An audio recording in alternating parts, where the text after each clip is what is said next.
On the US version, Belth is a little bit less nasty, it seems. He does either fewer jump attacks, or at least he decides to use them less often. And that's enough to make the odds of winning significantly better. You're supposed to be powered up a lot before getting to him anyway.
The primary strategy for Hippogriff here is just getting very close range and mashing.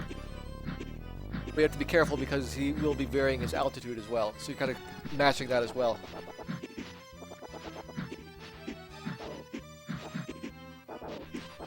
And that's where the RNG comes in, about whether or not he'll be at a good altitude to hit.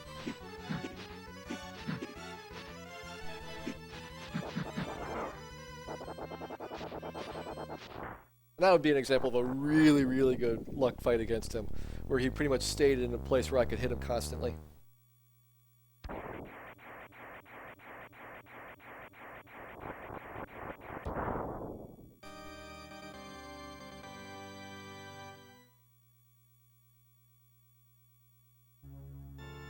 can kind of see the difference there, where it was about 30 seconds faster when he cooperated as compared to when he decided to dick around.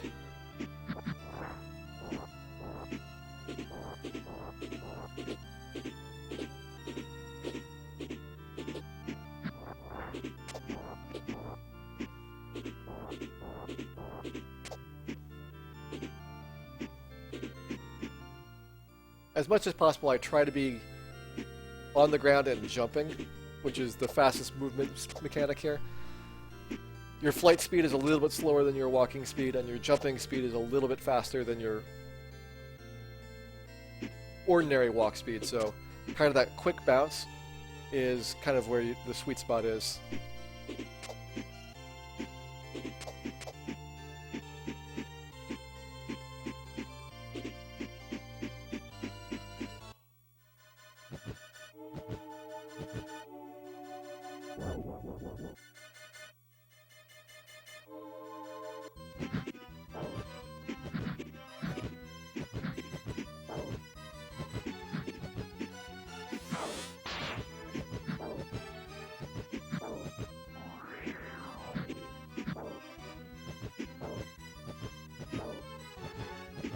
Now, it kind of looks like he's recoiling when I hit him, and like you could get into some kind of infinite pattern, but it's random whether or not he actually recoils.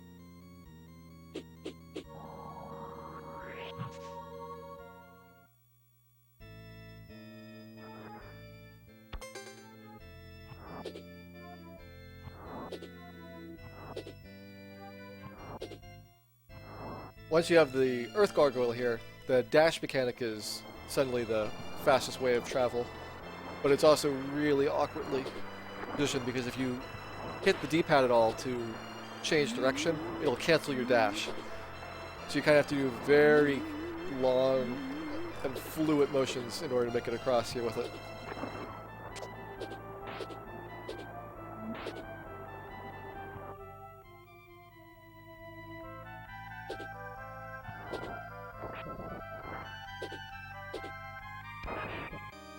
Another reason why you see the Earth Gargoyle used so often is because his ground attack does double damage compared to your normal shots. So you want to be using that as much as possible against the bosses.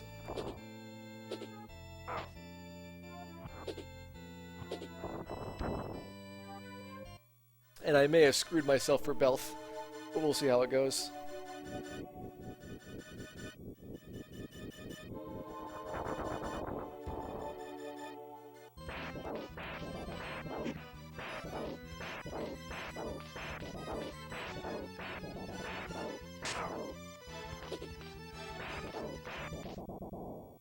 And that time he perfectly cooperated.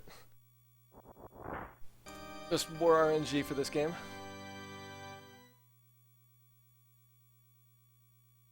But once again, when you go back to the main menu, or the overworld, in order to choose around, and knowing exactly where to go, you can come to a couple of alternative forks in these routes where you can have kind of an easy boss if you go the expected route, and then you have a hard boss which you're only supposed to be able to access after you've gotten certain power-ups. But by doing all of the final bosses on the first playthrough, you finish the game really, really fast, because that's the only requirement. Like, you don't have to get any of the items, you don't have to do really any of the questing or find out anything of the story. It's just a couple of key bosses that trigger the ending to unlock.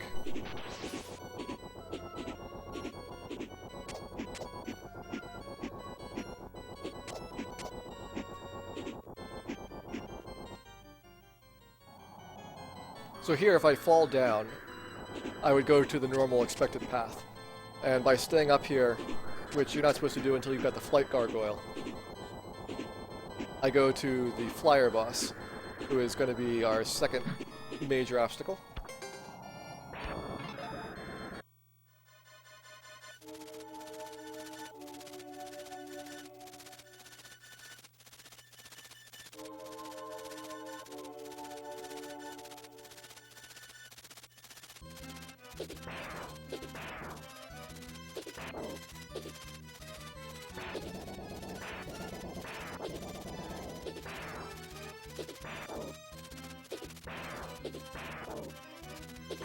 And he has a number of patterns. The ones he uses most commonly are these circular swoops where he does 3 passes and then charges at you. But he also has one where he fires his claws separately from his body. And one where he's just going back and forth like a jerk, high up on the screen and hard to hit. And again, I'm trying to use those ground attacks as much as possible since they do double damage. That was a really good fight against Flyer. Oh, here you see the lag.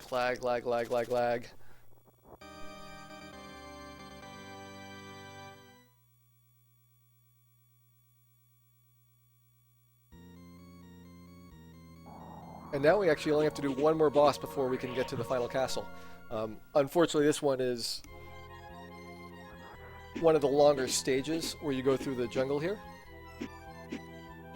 But it really shows off some of the game's graphics as well as some of the devious design. So the gimmick here is that I'm going to be going over a water section, and I'm not supposed to be able to do that until after I have the swimming gargoyle. Instead, I'm going to have to do some really tricky platform jumps with immense lag and lots of inputs being dropped.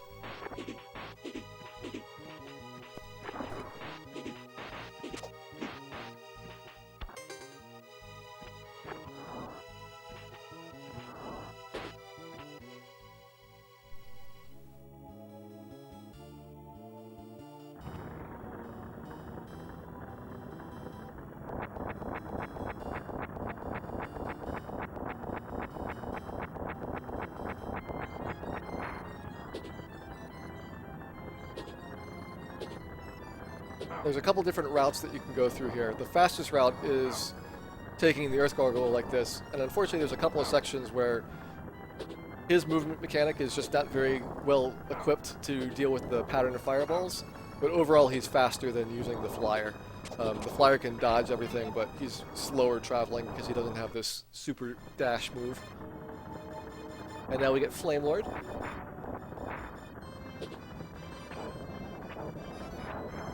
Once again, the trick is going to be to get as many of these ground attacks on him as possible. He also has a quick kill, which is really position dependent on this second phase. The final hit, if you are directly on top of him when he dies, you don't have to wait through the final animation before the cutscene plays.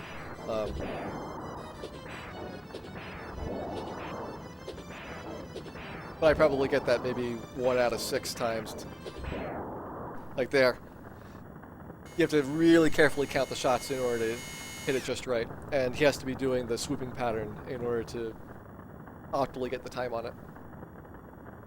And that basically saves that pickup time, waiting for him to fully die and then walking over to the tornado. But now we've actually gotten to the end of the game. And we fight Phalanx before he was able to summon any of his evil forms, which is kind of weird that they have a boss that was waiting for, the end of the world to happen, and you come there before he's ready. Now there's a couple of different strategies for this.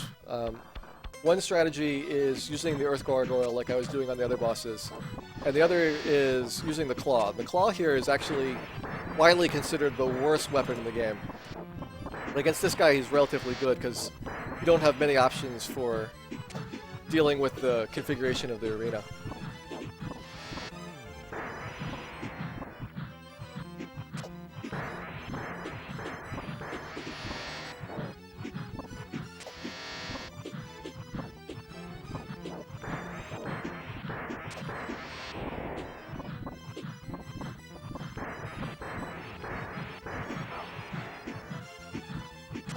Now the downside of the claw is you can only have 2 of them on the screen at once, so it's easy to screw yourself.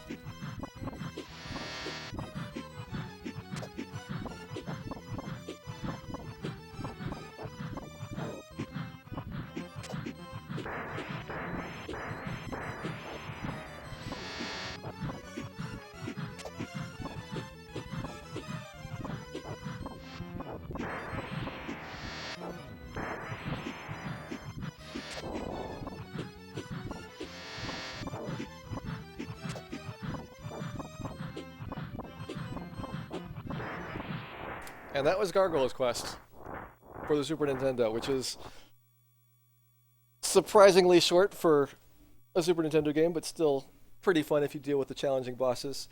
The world record there is like 12:42, I want to say. So I'm still quite a ways off of it, but something I've been having fun with, so I'm probably going to do more of it.